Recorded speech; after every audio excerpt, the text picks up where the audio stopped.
जय हिंद। तो आइए आज हम लोग जो है कि दिल्ली सल्तनत के इतिहास के बारे में देखते हैं। ठीक है, यहाँ से जो है कि दिल्ली सल्तनत तो आइए देखते हैं हम लोग दिल्ली सल्तनत। दिल्ली सल्तनत यहाँ पे शासन करने वाले थे जो देखिए दिल्ली में जो शासन कर रहे थे जो वंश थे। दिल्ली कहीं ना कहीं एक बीच आपका केंद्र था। ठीक है, दिल्ली से शासन करना। ठीक है, तो यहाँ पे दिल्ली आपका बीच में था। यहाँ से सारे जितने भी आपके केंद्र राज्य हैं यहाँ से नियंत्रित करना आसान होता था। ठीक है, तो दिल्ली सल्तनत में आज भी देखेंगे तो दिल्ली से हमारे राष्ट्रपति प्रधानमंत्री जी के बैठक जो कि दिल्ली में ही होती है, बहुत से बैठकें। तो दिल्ली बीच में, यहाँ से शासन सत्ता चलाना थोड़ा सा आसान पड़ता है। ठीक है, तो इसीलिए आपका दिल्ली सल्तनत की लड़ाइयाँ, दिल्ली पे राज करने के लिए बहुत सी लड़ाइयाँ लड़ी गई है। तो उसमें से हम लोग देखते हैं कि दिल्ली सल्तनत। ठीक है, तो आइए देखते हैं हम लोग दिल्ली सल्तनत के बारे में। दिल्ली सल्तनत पे जो है कि शासन करने वाले आपके 5 राजवंश। ठीक है, तो यहाँ पे देखेंगे तो बहुत लंबा समय था। ठीक है, 1206 से 1526 तक, जब तक कि आपके मुगल बाबर न आ जाता है। ठीक है, तो बाबर 1526 तक यहाँ तक जो है कि आपके दिल्ली सल्तनत पे शासन करने वाले 5 राजवंश थे। तो 5 कौन थे? ठीक है, इनका हम लोग क्रम से देखते हैं। ठीक है, एग्जाम में यह क्रम भी पूछ लेता है, बढ़ते क्रम में घटते क्रम में दिल्ली सल्तनत पे शासन करने वाले, दिल्ली पे शासन करने वाले वंशों का जो कि आरोही क्रम में लगाने को दे देता है। ठीक है, तो देखते हैं हम लोग यहाँ से कितने थे? 5 राजवंश थे, जिसमें से हम लोग पहले थे आपके गुलाम वंश, खिलजी वंश। ठीक है, खिलजी वंश, गुलाम वंश, खिलजी वंश, तुगलक वंश, सैयद वंश, लोधी वंश। ठीक है, लोधी वंश सबसे अंत तक रहेगा। तो पूछेगा कि दिल्ली सल्तनत का अंतिम वंश लोधी वंश। ठीक है, और दिल्ली सल्तनत के लोधी वंश का अंतिम शासक था इब्राहिम लोधी।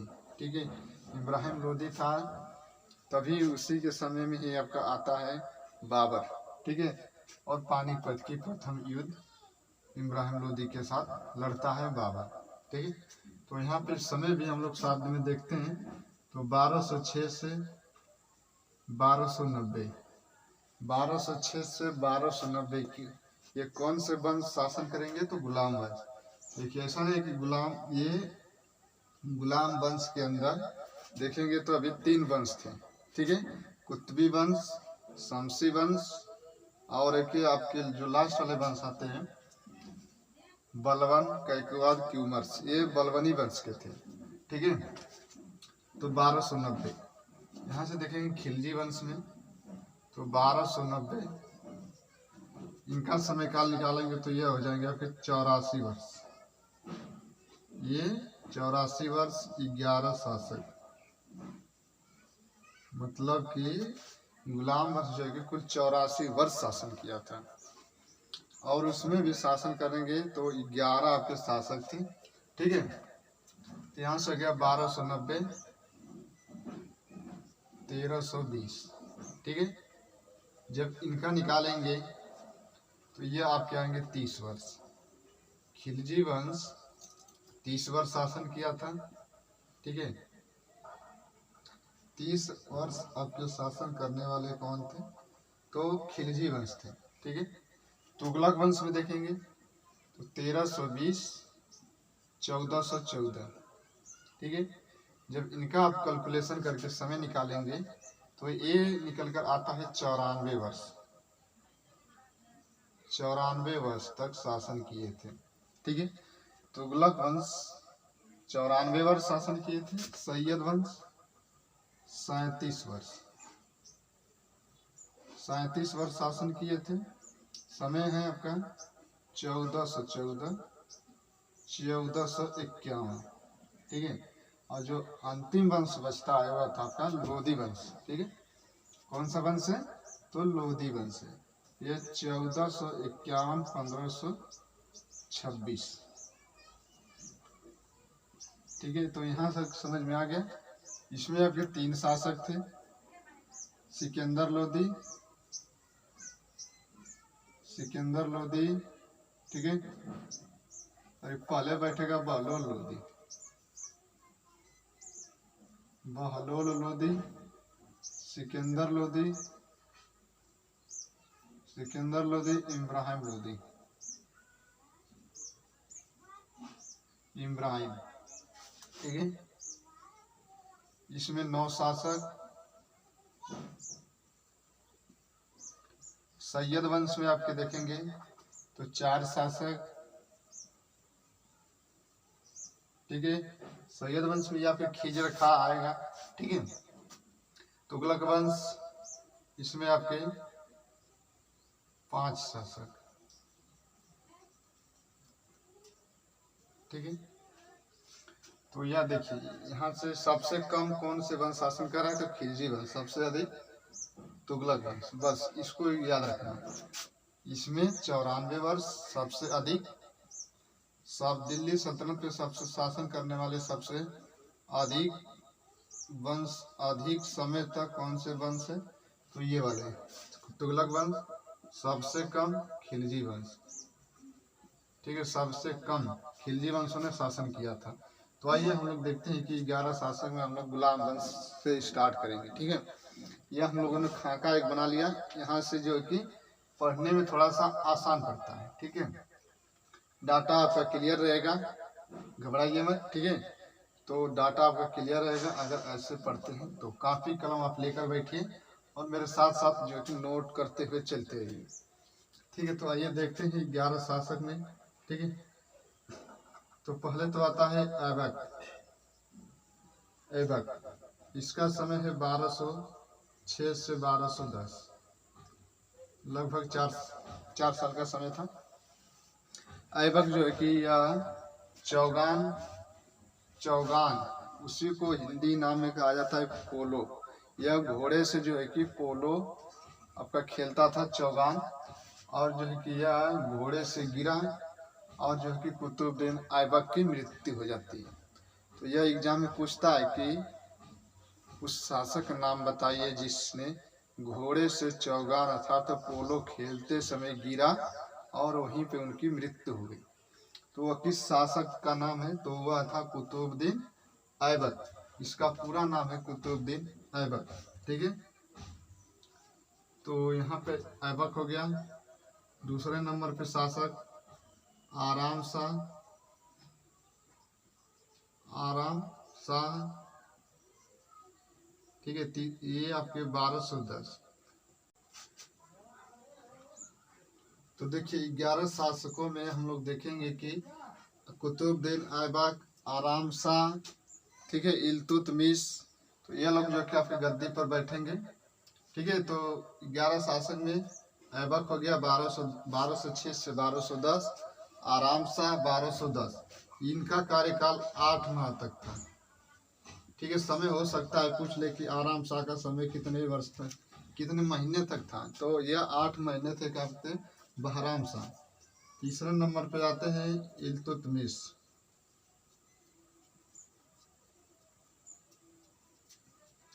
1210 to 1236। ठीक है, तो इल्तुतमिश का समय है 1210 से 1236। ठीक है, इल्तुतमिश के बाद सुल्तान बनेगा रुकनुद्दीन फिरोज। ठीक है, तो रुकनुद्दीन फिरोज, रुकनुद्दीन। ठीक है, चौथे नंबर पे शासक है रुकनुद्दीन मसूद शाह। ठीक है, सॉरी, रुकनुद्दीन फिरोज, रुकनुद्दीन फिरोज, इसका समय है 1236। यह भी आपका छोटा ही कार्यकाल है रुकनुद्दीन का। पांचवें शासक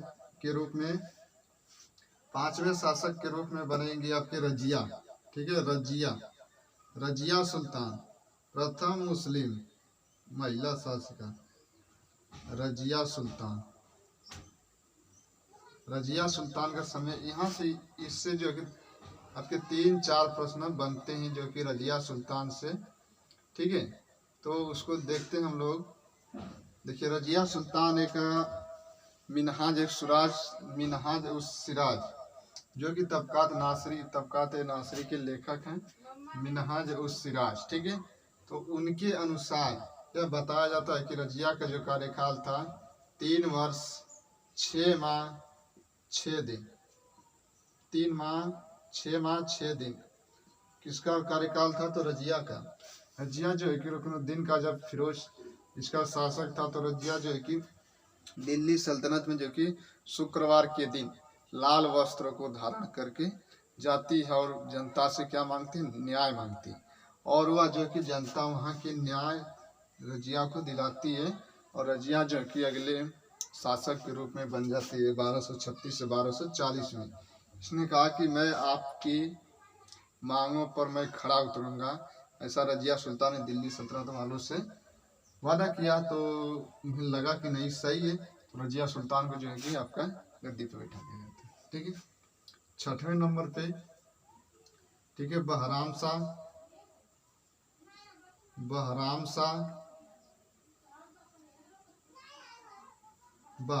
बैठेंगे 7वें नंबर पे। बहराम शाह 8वें 9वें 10 और 11, ठीक है। तो यहाँ पे देखते हैं 10 और 11 को, ठीक है। तो यहाँ से देखते हैं, यहाँ पे 9 तक देखते हैं, ठीक है। 9 में देखेंगे तो यहाँ से बलवन, ठीक है, बलवन, ये थोड़े से जो बलवन थे, बलवन कायकुवाद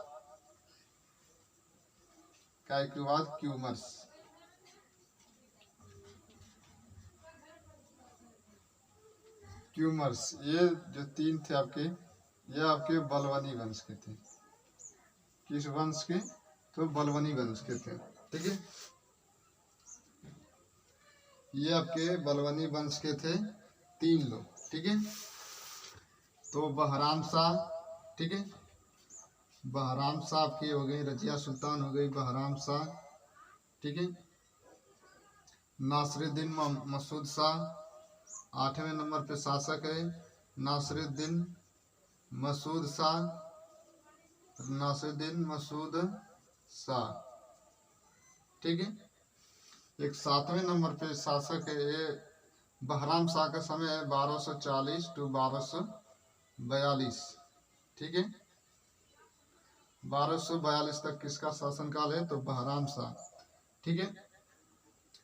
आपके जो है कि जो 7वें नंबर पे शासक बनेंगे उनका नाम है, आपके देखेंगे तो अलाउद्दीन मसूद शाह, ठीक है, अलाउद्दीन मसूद शाह, ठीक है। नासिरुद्दीन महमूद शाह,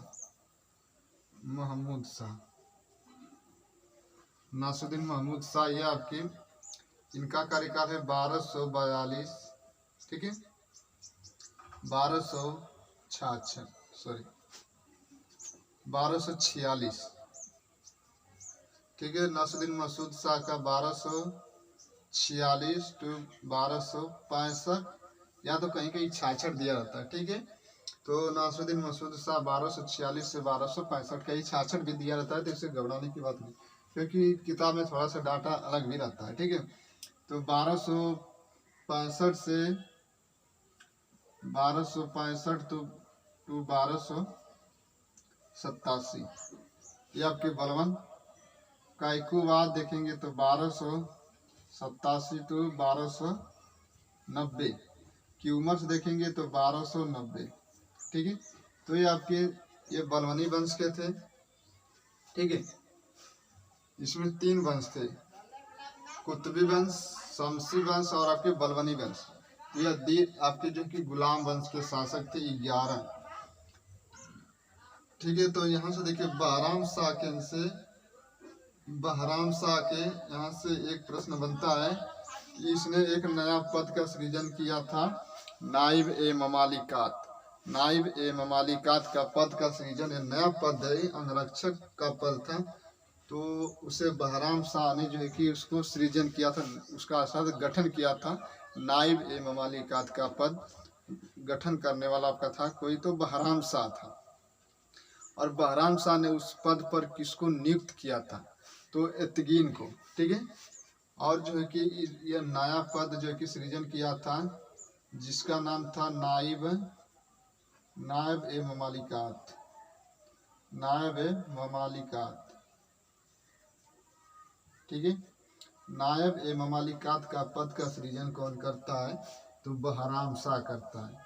ठीक है, इस पद पर किसको नियुक्त करता है, तो एतगीन को। एतगीन को, और सारी शक्ति जो है कि एतगीन के पास चली जाती है, और बहराम शाह को ही एतगीन जो है कि मरवा देता है। ठीक है, और यहाँ पे आता है अलाउद्दीन मसूद शाह। इसके बारे में ज़्यादा आपका इतिहास नहीं देता है साक्ष्य। नासरुद्दीन मसूद शाह, इसके बारे में जो है कि थोड़ा सा अच्छा ठीक ठाक शासन है इसका।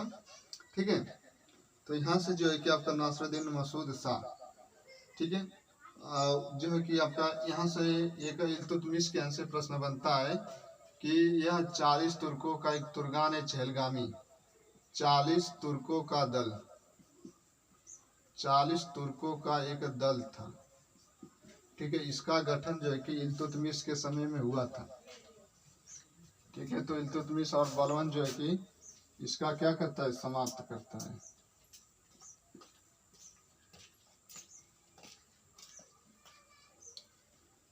यह बलबन जो है कि तुर्गान है चहलगामी, 40 तुर्कों का जो सरदार था उसका गठन इल्तुतमिश करता है, लेकिन उसका समाप्त करता है बलबन। ठीक है, तो यह आपका गुलाम वंश था।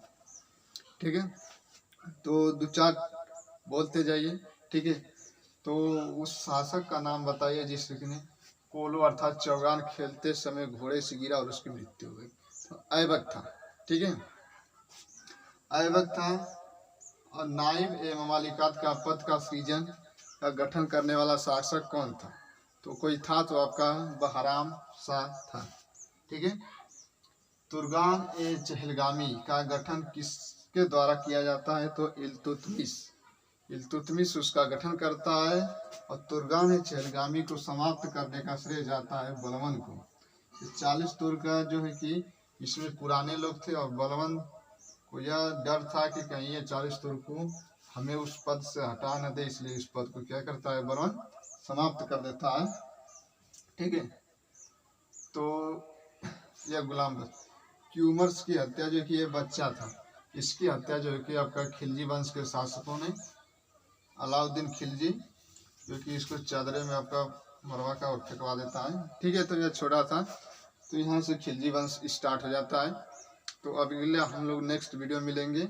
अब शासक को बारी बारी से हम लोग देखते जाएंगे। ऐबक, आराम शाह, इल्तुतमिश, रुकनुद्दीन, रजिया, बहराम शाह, अलाउद्दीन मसूद शाह, नासरुद्दीन, बलबन का एक बाद क्यूमर्स।